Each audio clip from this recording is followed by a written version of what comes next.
Train থেকে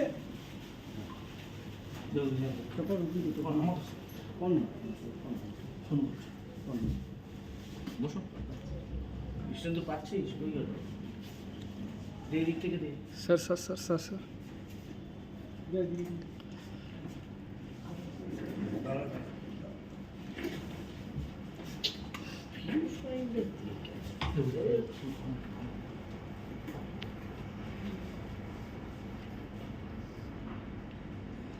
sir আপনার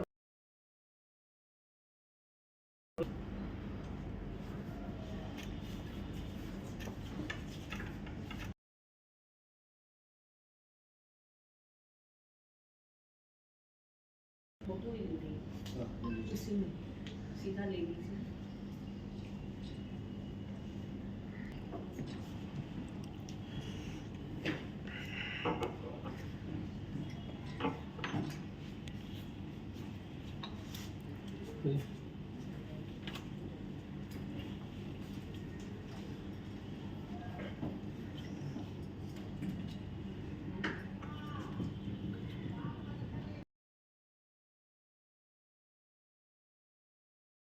দেখুন এটা তো অ্যাকচুয়ালি বার করার আমাদের দুটো উপায় আছে।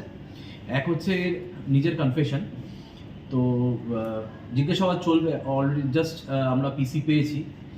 আর সেকেন্ড যেটা আছে সেটা হচ্ছে যে এনার ব্যাংক অ্যাকাউন্ট আর কোনো এই ধরনের সাইবার ক্রাইমে যুক্ত কিনা, বড় কোনো মাপের অঙ্ক ট্রানজ্যাকশন হয়েছে না ওটাই বলছি। এটা করার জন্য আমাদের একটা খুব সহজ পোর্টাল আছে, আমাদের একটা পোর্টাল আছে যে পোর্টালটা মেনটেন করা হয়।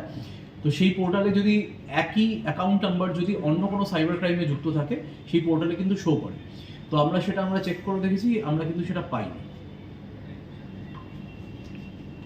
এই যে ডিজিটাল অ্যারেস্ট তো অনেকেই ডিজিটাল শিকার হচ্ছেন, তো এরা কি এই যে আপনারা র্যাকেটটাকে পেলেন, এটা কি আলাদা আলাদা কোনো র্যাকেট নাকি আরও অনেকেই একসাথে জড়িত রয়েছে, একটা বড় চক্র কাজ করছে সারা দেশ জুড়ে, এরকম কিছু ব্যাপার আছে? দেখুন আপাতত আমরা এই গ্যাংটায় 2-3 জনই পাচ্ছি। হ্যাঁ, এবার এরা আর কোন জায়গায় ক্রাইম করেছে এমনও হতে পারে যে আমরা তো অ্যাকাউন্ট নাম্বার দিয়ে সার্চ করেছি, হতে পারে এদের আরও অ্যাকাউন্ট নাম্বার আছে, সেই সবগুলোই মানে এদের জিজ্ঞাসাবাদে আর যা যা পাওয়া যাবে। ঠিক আছে, আসামি কিছু হ্যাঁ, মানে এই ক্ষেত্রে যিনি ভিডিও কল করেছিলেন উনি পুলিশের পোশাক পরেছিলেন এবং নিজেকে কোলাবা পুলিশ স্টেশনের কোনো অফিসার হিসেবে পরিচয় দিয়েছিলেন। আচ্ছা, তার আশপাশও কি মানে পুলিশের সেই হ্যাঁ পুলিশ স্টেশনের? বলুন। না এটা কোলাবাটা এটা কোন ডিস্ট্রিক্টে পড়ছে? নয়ডা। না কোলাবা মুম্বাই। আচ্ছা, মুম্বাই। আর আজকে এই প্রেস কনফারেন্সে যে কারণে ডাকা হয়েছে, রিসেন্টলি আমাদের একটা ডিজিটাল অ্যারেস্টের কেস হয়েছিল। কেসটা হয়েছে আমাদের বেলুড় থানার অন্তর্গত ঘুষুরির একজন ব্যক্তি। উনি সিনিয়র সিটিজেন আছেন, ওনার 76 বছর বয়স, বাই প্রফেশন উনি ইঞ্জিনিয়ার ছিলেন, রিটায়ার করেছেন।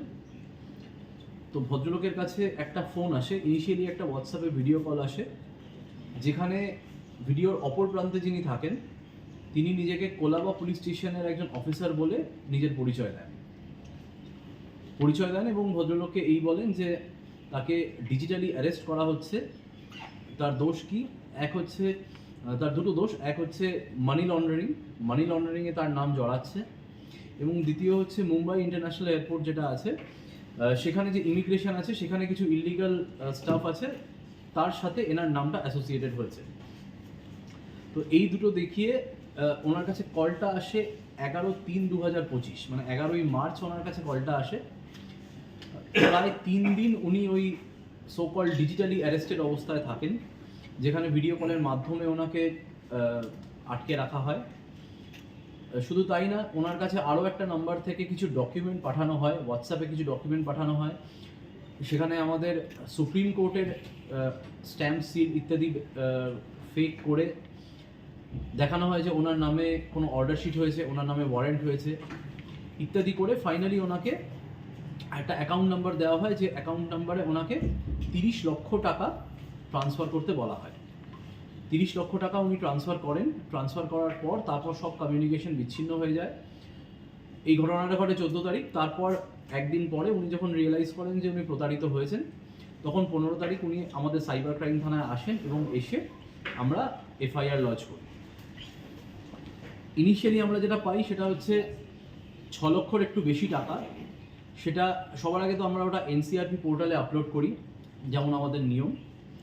সেটা বাদ দিয়ে তখন আমরা যখন আপলোড করি আমরা তখন দেখি অ্যারাউন্ড 6,17,000 টাকা ওই পোর্টালে অনুযায়ী ফ্রিজ হয়ে যায়। তো সেটা আমরা খুব তাড়াতাড়ি আমরা কোর্টের সাহায্য নিয়ে, কোর্ট থেকে অর্ডার করিয়ে, ব্যাংকের সাহায্য নিয়ে আমরা সেই টাকাটা ওনাকে অলরেডি আমরা ফেরত করে দিয়েছি। আর টাকা ফেরত বাদ দিয়েও বাকি আমাদের ইনভেস্টিগেশন চলতে থাকে। আমরা যেটাকে ফার্স্ট লেয়ার বলি, ফার্স্ট লেয়ার মানে ভিকটিমের থেকে যে টাকাটা প্রথম যার কাছে গেছে, সেখানে আমরা সবার আগে আসামের একটা অ্যাকাউন্ট পাই।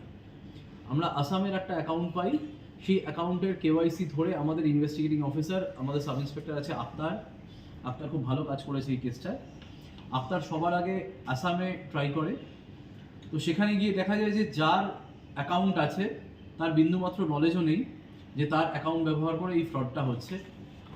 তারপর নেক্সট যেটা দেখা যায় সেটা হচ্ছে লেয়ার 2। এই যে আসামের লোকটা আছে, এর অ্যাকাউন্ট থেকে পুরো টাকাটা ট্রান্সফার হয়ে যায় আরও একজনের অ্যাকাউন্টে। পুরো টাকাটা না, 20 লাখ টাকা ট্রান্সফার হয় আরও একজনের অ্যাকাউন্টে।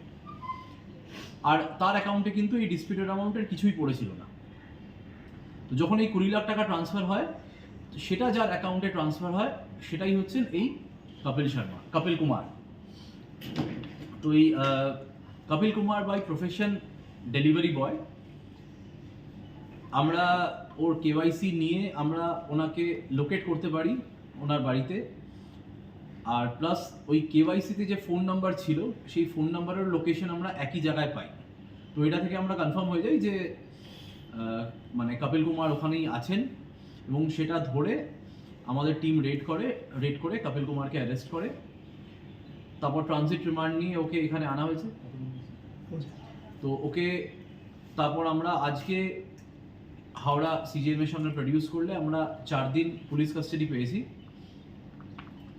এনার এগেনস্টে যেটা ডিরেক্ট এভিডেন্স আছে সেটা হচ্ছে এনার যে অ্যাকাউন্ট আছে সেই অ্যাকাউন্টে 20 লাখ রুপিস গেছে, এবং ইনি স্বীকারও করেছেন যে ইনি এই ফ্রডটার সাথে জড়িত আছেন। আমরা বাকি ইনভেস্টিগেশন করছি, আর আমরা চেষ্টা করব যে বাকি যে টাকাটা আছে সেই টাকাটা যত তাড়াতাড়ি সম্ভব যাতে আমরা ভিকটিমকে রিটার্ন করতে পারি। কোন জায়গা থেকে অ্যারেস্ট করলেন? ইনি অ্যারেস্ট হয়েছেন গৌতম বুদ্ধনগর থেকে, নয়ডা। স্যার এদের সঙ্গে আর কেউ জড়িত আছে? হ্যাঁ, এদের সাথে জড়িত আছে বলতে যে ব্যক্তি কল করেছিলেন আমরা তাকেও আইডেন্টিফাই করতে পেরেছি ন্যাচারালি, বিকজ আমাদের কাছে নাম্বার ছিল, প্লাস সে হচ্ছে কপিলের অ্যাসোসিয়েট। তো ওকে আমরা আইডেন্টিফাই করতে পেরেছি, বাট মানে তদন্তের স্বার্থেই ওর নামটা আমরা এখন ডিসক্লোজ করছি না। ও আছে আর এ আছে ডেফিনেটলি। আরও কেউ আছে নাকি? দুজন? এবার এটা তদন্ত মানে সামনে। এনাদের যে মাথা কেউ অ্যারেস্ট হয়েছে কপিল ছাড়া? না, এই কেসে আপাতত কপিলই অ্যারেস্ট হয়েছে। বলুন। তো বাকি একটা 6,17,000 মতন আছে, ওই হ্যাঁ। টাকাটা কি একটু বলুন।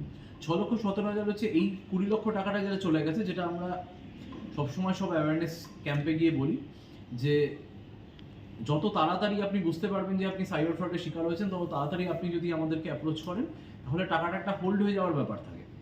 আদারওয়াইজ কী হয়, যারা সাইবার ক্রিমিনালরা হয় তারা এই টাকাটাকে কন্টিনিউয়াসলি সাইফন করতে থাকে, যেটাকে আমরা রোলিং অফ মানি বলি।